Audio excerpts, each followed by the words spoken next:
안녕하세요 여러분, 또옹손입니다. 제가 오늘 가지고 나온 제품은 몰드킹의 13106 지게차 제품입니다. 제가 예전에 영상을 올린 적이 있었는데 그 영상에 자세한 리뷰가 없었기 때문에 다시 한번 가지고 나온 제품입니다. 그리고 이 지게차에 대해서 중요하게 말씀드릴 게 하나 있는데, 그건 영상 말미에 구동 부분에 대한 이야기이기 때문에 구동 부분을 이야기할 때 다시 한번 언급하도록 하겠습니다. 이 제품 몰드킹이 13106이면서 1700개 정도의 피스를 가지고 있어요. 그래서 우리 어른이 기준에 5시간에서 6시간 정도면 충분히 조립이 가능한 그러한 제품입니다. 물론 개인 차이가 있겠죠. 자, 이 제품은 대략 크기가 이 리프트 포크를 제외한 이 리프트에서 뒤쪽까지, 뒷범퍼까지 길이는 대략 30cm가 됩니다. 포크의 길이는 10cm 정도가 되기 때문에 총 길이가 40cm 정도 되겠죠. 높이는 21cm 정도 되고요. 요 리프트 높이는 23, 4cm 정도가 됩니다. 지게차의 폭은, 가로로 폭은 13.5cm 정도가 됩니다. 저는 치수에 크게 연관하지 않는다는 거 아시죠? 이게 진열장에 들어가느냐 마느냐 그 정도만 알면 된다라고 느끼기 때문에. 자, 이 제품 외관상으로 보셨을 때 여러분은 어떻게 느끼시는지 제가 굉장히 궁금한데, 저는 이 제품을 보자마자 지게차다 라는 느낌이 너무 강했어요. 아마 여러분도 마찬가지이실 거라 생각이 듭니다. 전 세계 그 어디를 가도 지게차는 다 그냥 이런 디자인이잖아요. 저희가 뭐 딱히 그 지게차가 굉장히 예쁘다 뭐 이런 느낌을 받은 적은 딱히 없었던 것 같지 않습니까? 저는 그렇게 느끼거든요. 그냥 지게차는 전체적으로 다 이런 느낌이기 때문에 그냥 지게차구나 라고 생각을 하게 되죠. 이 제품 같은 경우는 특히 요 붉은색 계열의 브릭이 있고 검은색 계열의 브릭이 있는데 투톤 컬러로 되어 있어서 그런지 저는 조금 더 이쁜 것 같아요. 진짜 지게차 같고, 이게 우리나라의 두산 같은 경우는 짙은 주황색 계열의 그 색이 있고, 현대 같은 경우는 이 부분이 노란색에 가까운 색이거든요. 뭐 개나리색에서 노란색 뭐 그런 그 종류의 색을 쓰는데 약간 두산의 지게차 같은 느낌이 저는 살짝 들었어요. 그래서 조금 더 정감이 갔습니다. 물론 이건 중국 호환 블럭이기 때문에 중국에는 이런 진짜 실제 지게차를 만드는 공장이나 회사들이 워낙 많기 때문에 그 중에 한 가지를 딱 택해서 모델로 했겠죠, 아마도. 하지만 저는 그런 느낌이 있었다라는 거. 그리고 지게차에 보시면 이 제품은 문이 없는데, 실제로 지게차에 문이 있는 제품은 중량 화물을 실을 수 있는 제품이고요. 문이 없는 경우에는 경량 지게차예요. 이 제품은 아마 3톤 정도의 경량 지게차를 형상화한 것 같아요. 그렇기 때문에 문이 실제로 없습니다. 그 제품을 아마 모델로 한 것 같기 때문에 문도 없는 것 같고요. 이 제품 작업등 있고요. 여기 라이트도 있고요. 백미러 있고요. 뭐 기어 같은 조작 부위, 의자, 뭐 전체적으로 딱히 뭘 콕 집어서 리뷰할 만한 디자인은 없습니다. 지금 이 바깥에서 봤을 때는. 그런데 저는 이 디테일을 보고 굉장히 놀랐는데, 뒤에 라인이 굉장히 이뻐요. 아이고, 자꾸 떨어지는데. 고무로 된 부분을 제가 눌러서 떨어졌습니다. 자, 이 뒷부분은 영상으로 보시면 어떤지 모르겠지만, 실제로 이 제품의 뒷모습을 보면 굉장히 이쁜 라인을 가지고 있어요. 이렇게 브릭의 조합도 상당히 잘 되어 있고요. 실제 지게차의 뒷모습 같은 디테일감이 생각보다 많습니다. 뭐 지게차를 유심히 보신 분도 있고 그렇지 않은 분도 있겠지만, 저는 지게차를 좀 유심히 보는 편이었어요. 그래서 보면 뒷모습이 굉장히 디테일하다라고 느낄 수 있어요. 그런데 한 가지가 좀 아쉽더라고요. 그 한 가지는, 여기 보시면 브릭이 구멍이 뻥뻥 있는데 요 부분에 라이트 브릭 하나 넣어줬으면 얼마나 좋았을까 라는 생각을 하게 됩니다.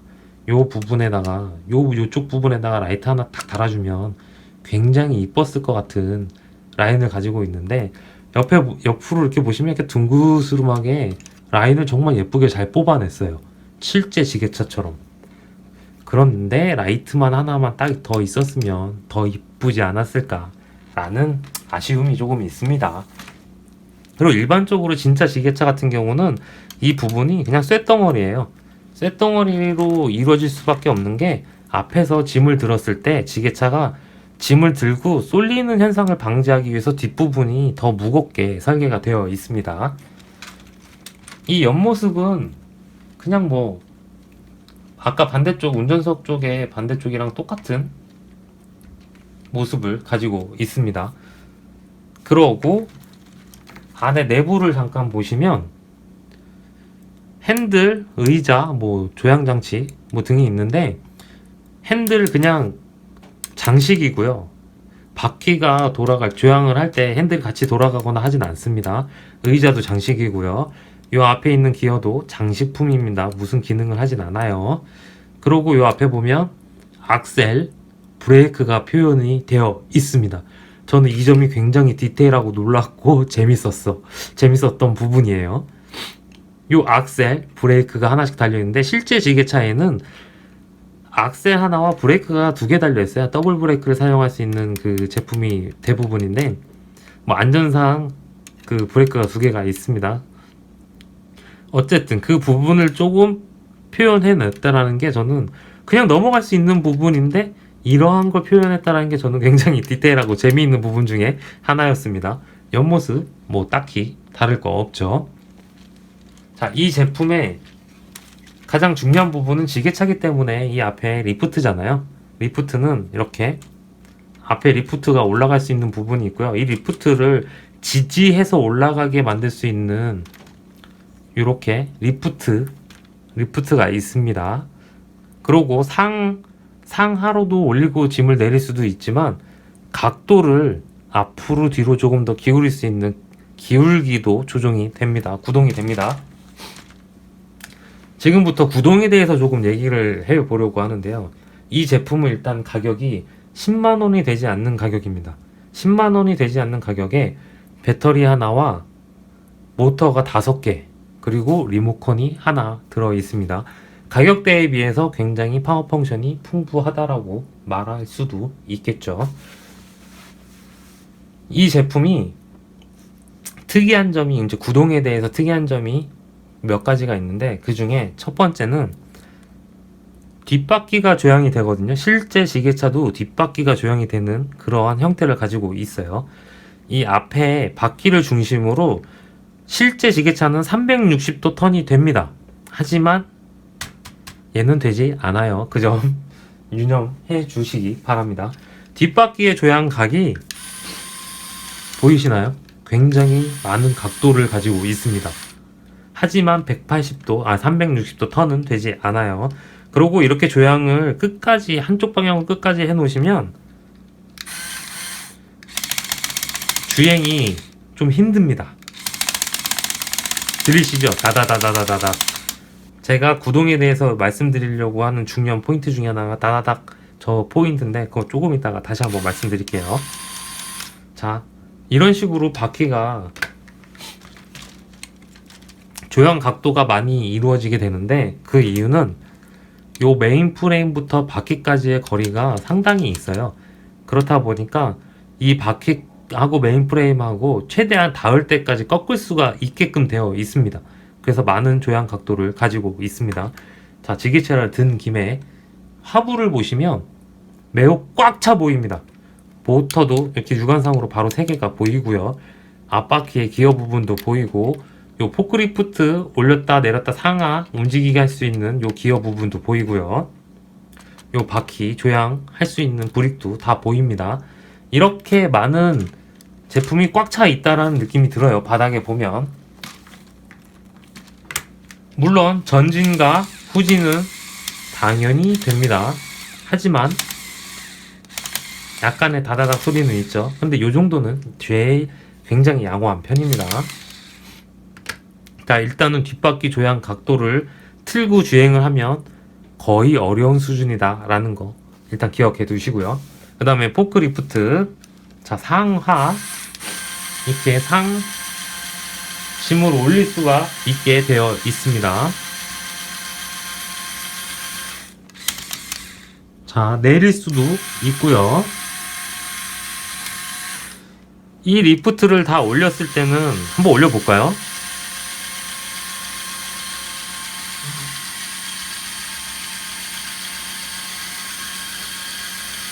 이 리프트를 다 올리면 생각보다 높이 올라갑니다.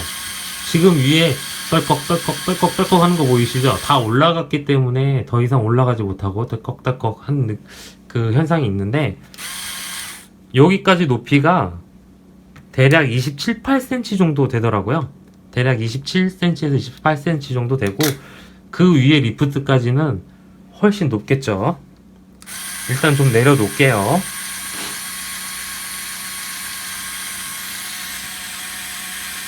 여기 기어들 작동하는 거 보이시죠?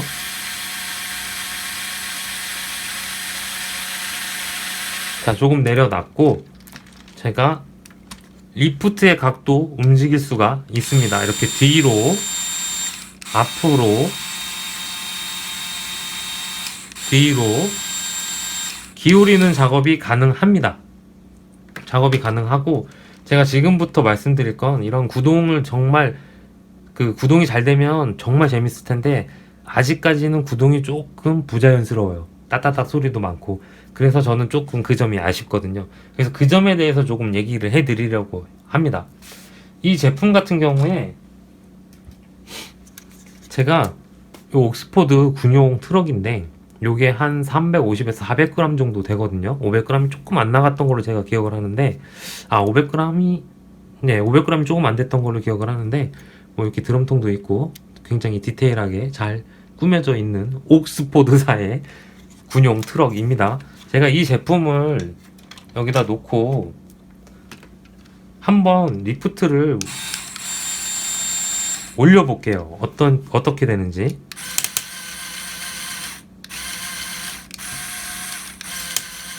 들리시나요? 뜨득. 많이 들리시죠, 여러분? 내리는 거 잘 되지만, 이렇게 조금 무거운 제품을, 뭐 아주 무겁지도 않은데, 이런 제품을 만약에 실제로 상차, 하차를 하겠다라고 하면서 구동을 하신다면 실망감이 크실 수도 있어요. 그렇기 때문에 제가 지금 말씀을 드리려고 하는 건데, 이 제품 같은 경우 처음에 조립을 하실 때 이런 위에 외관상의 부품들은 제일 마지막에 조립일 테니까, 그런 거 조립하기 전에 이런 기어들 부품이 다 보이는 상태에서 파워 펑션이 들어가거든요. 바로 파워 펑션이 들어갔을 때 구동을 먼저 한번 진행을 하세요. 움직이느냐 안 움직이냐도 중요하지만, 소리가 따닥따닥 이런 소리를 덜 나게 하려면 그 불이익이 최대한 없는 상태에서, 요 리프트 같은 경우는 처음에 리프트가 조립이 되진 않겠지만 손으로 살짝 누른 다음에 그 모터를 작동을 시켜 보세요. 그러면 내가 손으로 약간의 힘을 줬을 뿐인데 따닥따닥 거리는 소리가 나는 경우가 많아요. 그러면 어떻게 하느냐, 이런 기어들이 보이실 거예요. 조립하다 보면 이런 기어들이 많이 보이실 텐데, 이런 기어들의 결속력이 좋지 않으면 따닥따닥 소리가 나요. 따닥따닥 소리가 나기 때문에 요런 기어에 대해서 조립을 할 때 최대한 강하게, 그리고 불이익이 최대한 붙을 수 있게 처음부터 만드시면서 조립을 하셔야 돼요. 겉에 외관을 만들기 전에 모터가 조립이 되어지는 기어가 달린 부품들은 모두 다 점검을 하셔야 됩니다. 약간의 손으로 힘을 줘가면서 일부러 강제로 돌지 않게도 한번 해보고, 그러시면서 따닥따닥 소리가 나지 않게 최대한 개조를 하셔야 돼요.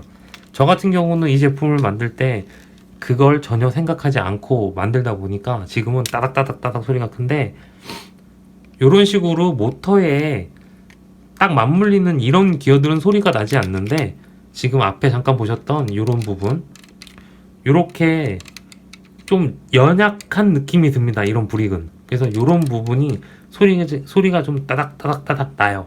그러다 보니까 이러한 약한 부분은 조립하시면서 이 부분을 딱 조립했을 때 구동을 하세요. 구동을 하시면서 소리가 난다 싶으면은 조금 더 강하게 결속을 시킬 수 있는 아이디어를 조금 내셔가지고 조금씩 불이익을 조금 더 꽉 조일 수 있는 그런 센스를 좀 가지시면 좋을 것 같습니다. 그리고 여기 보시면 리프트를 기울이는 데 쓰는 요 그 실린더가 있어요. 요 실린더도 마찬가지로 여기 보이실지 모르겠는데 요 안쪽에 회색 부품이 그 기어거든요. 요 기어 부품에서도 소리가 가끔 납니다. 심하지는 않는데 가끔 나요. 그래서 요 부분도 조립을 할 때 최대한 결속력이 있게 꽉 조립을 해 주시면 소리가 덜 난다는 거 유의해 주시면 좋을 것 같습니다. 그리고 조향 각도를 이루는 기어들이 생각보다 꽤 있어요. 뭐 아주 많지는 않은데 꽤 있는데 특히 조심하셔서 조립을 꼭 해주셨으면 좋겠어요. 되게 간단하게 조립이 되어 있는데 모터가 이 조향을 좌우로 움직여주는 브릭 이렇게 딱딱딱딱 이렇게 이 기어 2가 있는 브릭을 모터가 이렇게 밀어주는데 모터가 살짝 들리면서 이 조향 장치에 붙어 있는 기어는 살짝 흔들려요. 그러다 보니까 조향을 하면서 따다닥 기어 넘는 소리가 너무 많이 나요. 그래서 그 부분은 여러분이 조립을 하실 때 진짜 유의해서 최대한 결속력이 있게끔 만드셔야 돼요. 이 부분이 가장 중요한 포인트 중에 하나입니다. 이 제품이 구동력이 좋아지려면 각 기어가 물리는 부분을 결속력 있게 만들어 주셔야 돼요. 그 만드는 방법은 여러분도 충분히 하실 수 있습니다. 그냥 일반 브릭을 조금 더 강하게 조일 수 있는 방법을 찾으시면 돼요. 저도 그런 부분은 개인적으로 그냥 많이 브릭을 좀 구부리거나 이런 방법을 쓰기도 합니다만 여러분도 아이디어가 분명히 있으실 테니까 그런 부분은 조금 해결을 해서 가지고 놀아야 구동력이 재미있는 제품이 될 수 있을 것 같습니다. 그 부분 다시 한번 말씀드립니다. 조립하실 때 외관 이런 부분은 다 조립하기 전에 제껴 버리시고 구동할 수 있는 모터와 기어 이런 부분을 조립할 때 움직여 보시면서 최대한 결속력이 있게끔 미리 만들어 놓으시고 그 다음에 외관을 조립하셔야 구동할 때 소리가 덜 나고 재미있습니다. 그 상황을 접하지 않고 그냥 조립을 해버리시면 저처럼 이렇게 따다다닥 앞으로 가도 뒤로 가도 좌로 가도 우로 가도 따다닥 소리가 계속 나니까 여러분들은 조립하실 때 그 점을 조금 유념하셔갖고 조금 신경 써서 조립을 해 주시기 바랍니다. 구동력이 가능한 제품은 구동력이 좋을 때 재밌으니까요. 그리고 마지막으로 구독과 좋아요 한 번씩 꾹꾹 부탁드립니다.